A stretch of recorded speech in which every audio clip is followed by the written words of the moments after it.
Salam salam outsider, le débrief commence maintenant. We coming like leads and bringing that grease and slide on top corner then slide on my knees. My youngest they coming like Daniel Reese. My Lebanese tell me to grab on a whole nother fetish, a whole nother topic, a whole nother reason to stick to my logic. I learned from Mourinho, I speak, I'm in trouble. Wanna fuck, baby girl, wanna cuddle. I'm just single, just go me a double. That's a brace and being evasive. In your face, I never was subtle. Balotelli, fuck them niggas hating. Liverpool perd aujourd'hui à domicile 1-0 face à Chelsea. Franchement, on va être très sérieux, je suis désolé, mais à un moment donné, je dis bien, dans la vie, tu ne peux pas performer quand tu doutes. Quand tu doutes, je dis bien, quand le doute s'installe dans ta tête, tu ne peux pas performer. Et en ce moment, c'est ce qui arrive avec Liverpool. Parce que Liverpool, il se relève, il retombe. Il se relève, il retombe. La seule, je dis, raison que je peux trouver par rapport à cela, c'est le doute, le manque de confiance. Les joueurs de Jürgen Klopp n'ont plus confiance en eux-mêmes. Ils doutent par rapport à leur capacité. C'est pas normal ce qui s'est passé aujourd'hui. Liverpool a joué 90 minutes, ils n'ont même pas un tir. Ils n'ont même pas un tir. Franchement, une fausse tête de Wijnaldum sur un faux centre, ballon en cloche. Mais mis à part ça, tu cherches, je dis bien, la finition au niveau de Liverpool. Ça fait combien de matchs d'affilée que les gars ne marquent plus à domicile à Anfield?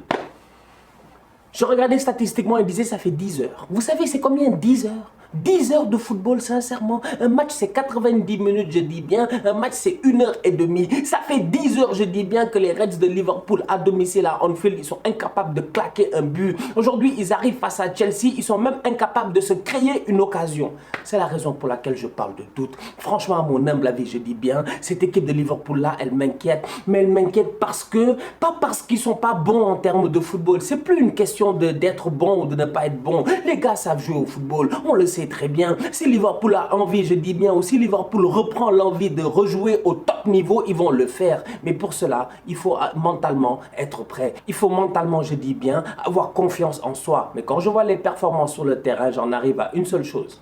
Ils n'ont plus confiance en eux. Je parle de confiance en soi parce que quand je regarde Liverpool ces derniers temps, les 5 derniers matchs qu'ils ont perdus à domicile, ils ont encaissé combien de buts? Ils ont encaissé combien de buts? Sincèrement, mis à part Manchester City qui est venu et qui les a tapés, ce que City fait toujours, franchement, Liverpool, tu regardes bien, c'est toujours des 1-0. La dernière fois, c'était 1-0 face à Burnley. Là encore une fois, c'est constamment des matchs 1-0. Et pourtant, défensivement parlant, c'est une des équipes les moins en confiance du championnat. Pourquoi? Parce qu'ils ont perdu Van Dijk. Pourquoi? Parce qu'ils ont perdu Joe Gomez. Pourquoi? Parce qu'ils ont perdu Matip. C'est-à-dire que les 3 premiers défenseurs centraux titulaires sont blessés. Aujourd'hui, tu es obligé de jouer avec des milieux de terrain, des Henderson et des Fabinho. Et Henderson, ils l'ont même perdu sur blessure. En sachant pertinemment que c'est le capitaine courage de cette équipe-là.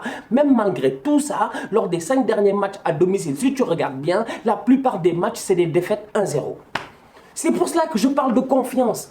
C'est même pas une question d'être tocard. Franchement, Chelsea, s'ils sont vraiment forts, ils tapent aujourd'hui les gars 4-0. Franchement, ils doivent les taper 4-0. Bon, après, si Werner, il se gère, peut-être qu'il les tape 4-0. Mais quand tu regardes Liverpool, je dis, les supporters de Liverpool sont peut-être découragés. Ils en ont peut-être marre. Mais pour moi, je dis, gardez espoir.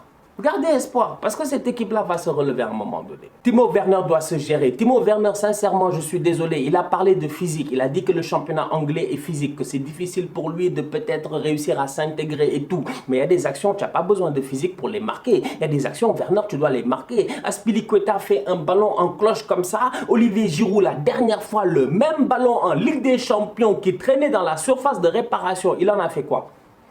Répondez-moi. Répondez-moi, là où vous êtes là, il en a fait quoi Giroud? Reprise de volée, franchement. Le boy, on lui donne le même ballon, mais fais quelque chose de chaud. Pousse le ballon, dévie le ballon, change la trajectoire du ballon. Il pousse le ballon, je dis bien, dans les gants d'un gardien de but qui n'est pas super confiant. Je parle de qui? De Alisson Becker. Je parle de la confiance d'Alisson Becker parce qu'aujourd'hui, sincèrement, c'est comme j'ai dit tout à l'heure au début du brief, c'est une question de confiance. Alisson n'est pas nul. Alisson n'est pas nul, mais Alisson n'est pas confiant. Alisson, tu as vu Alisson comment il sort de ses buts comme ça? Tu sens que le gars, franchement, j'ai pas envie d'en parler, mais il vient d'œil.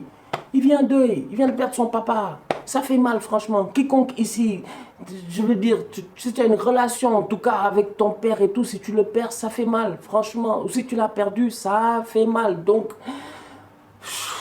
Et même malgré ça, pourtant, il est là sur le terrain, et il ne fait pas une top performance. Parce qu'aujourd'hui, Alisson Becker, sincèrement, je suis désolé, plusieurs fois, il sort et j'ai peur pour cette équipe de Liverpool-là. Pourquoi? Parce que Liverpool, ils arrivent aujourd'hui. C'est là où des fois, Jürgen Klopp aussi, je ne le comprends pas. Parce que quand tu enlèves tout l'aspect, je dis bien, de la confiance, de l'émotion et tout ça, il faut parler de la tactique en tant que telle. Toi, tu arrives. Bon, il n'a pas de défenseur centraux aussi, donc c'est compliqué de le critiquer. Il arrive face à Timo Werner, il joue aussi haut sur le terrain. Je comprends pas, je comprends pas. Tu joues aussi haut sur le terrain, sachant pertinemment que tes défenseurs centraux, il y en a un qui s'appelle Fabinho, il revient de blessure, et en plus de ça, il n'a pas de rythme. Donc, quand tu fais le combo des deux, ça donne quoi? Caterpillar. Il se retourne, bip, bip, bip, ça prend 35 secondes. Combien de fois Werner est passé derrière lui? Combien de fois Mason Mount, il peut lancer Werner plus tôt, il ne le fait pas. Sincèrement, soyons honnêtes. Donc aujourd'hui, j'ai dit, cette équipe de Chelsea-là, malgré tous les problèmes qu'il y a à Liverpool, tactiquement parlant, elle a fait son match. Depuis son arrivée, Thomas Tuchel n'a pas perdu de match. Je dis bien, il n'a pas perdu de match. Aujourd'hui, encore une fois, il réussit à s'en sortir avec un clean sheet. Edouard Mendy assure encore une fois un autre clean sheet. Edouard Mendy n'encaisse pas de but. Défensivement parlant, ils ont été très bons. Mais combien d'occasions s'est créé Liverpool? Combien d'occasions s'est créé Liverpool? Franchement, un centre bout de Mohamed Salah, sensationnel. Sadio Mané, en fait, lui-même, il s'y attendait pas. Combien? Sadio Mané ne s'y attendait pas. Sadio Mané, il a vu le ballon, il est en train de réfléchir à dire c'est qui m'a fait cette magnifique passe-là. Tellement il a réfléchi, il a raté sa demi-volée. Dommage, parce qu'à ce moment-là, sincèrement, ça aurait pu être un but pour Liverpool. Mais à part ça, Liverpool, il ne se crée pas d'occasion. Mohamed Salah, il sera à la 60e minute. Tu sens que le gars est découragé. Donc aujourd'hui, défensivement parlant, au niveau de Chelsea, ça va, c'est bon. Le système à 3, il fonctionne bien. Rudiger, il a été excellent. Il a tenu Sadio Mané en deuxième mi-temps sur le côté gauche, si je ne me trompe pas, quand il a coulissé sur le côté gauche. Christensen, il s'est géré dans l'axe. Aspi, il s'est géré à droite. Le boy James devant Aspi, il a été bon. Franchement, défensivement parlant, il n'y a rien à dire. D'autant plus que devant la défense, tu as un gars qui est monstrueux en ce moment. C'est qui? C'est N'Golo Kanté. Il est de retour. Il est petit, il est gentil, il a arrêté Léo Messi, je dis bien N'Golo est de retour. N'Golo est de retour, mais en plus de sa capacité à pouvoir récupérer des ballons, ce qui est intéressant avec N'Golo Kanté, c'est sa capacité à pouvoir lancer, je dis bien, ses joueurs en première intention. N'Golo, il a récupéré un ballon, il a levé la tête, il a vu qui? Mason Mount. Il a donné le ballon à Mason Mount, direct, je dis bien, Mason Mount est parti, et si je ne me trompe pas, c'est là où il claque son but. Donc à un moment donné, sincèrement, franchement, j'ai envie de dire que Chelsea, sous Tuchel, c'est intéressant. Quand tu regardes le classement et que tu regardes ce qui se passe, tu te dis, mais attends, ils sont à 4-5 points de la deuxième place. United, ils sont incapables de gagner des matchs, je dis bien, ils sont incapables de claquer des buts. Chelsea, en ce moment, il y a un effet placebo bizarre, je sais pas quoi, tout le monde est en pleine forme, tout le monde va bien, il y a un nouveau coach, il y a des arcs-en-ciel partout, c'est beau, il y a du soleil, etc. et tout ça. Je suis d'accord, c'est très très bien. Mais j'attends de voir dans la durée ce que ça va donner. Parce que cette équipe de Chelsea, là, en ce moment, il y a un point qui me pose problème. Et je le dis encore une fois, c'est l'attaquant, franchement. Giroud, je le préfère à Werner. Sincèrement, Giroud est efficace. Giroud aurait été sur le terrain aujourd'hui. Il ne va pas aussi vite que ça, mais il aurait bouffé Fabinho, je dis bien, parce que Fabinho revient de blessure et qu'il n'était pas à 100%. Ça, c'est vu. Quand il se retournait et poursuivait Werner, il n'y arrivait pas. Timo Werner, à chaque fois, on lui donne sa chance. Il rate des occasions, tu ne comprends pas. Mais des occasions faciles. Beaucoup trop faciles. Donc, Chelsea qui va aller chercher le top 4. Chelsea qui va aller chercher la place en Ligue des Champions, j'y crois fortement quand je vois ce qui se passe en ce moment. Maintenant, Chelsea, pour aller chercher la deuxième place et tout, il va falloir que Timo Werner se mette à claquer des buts.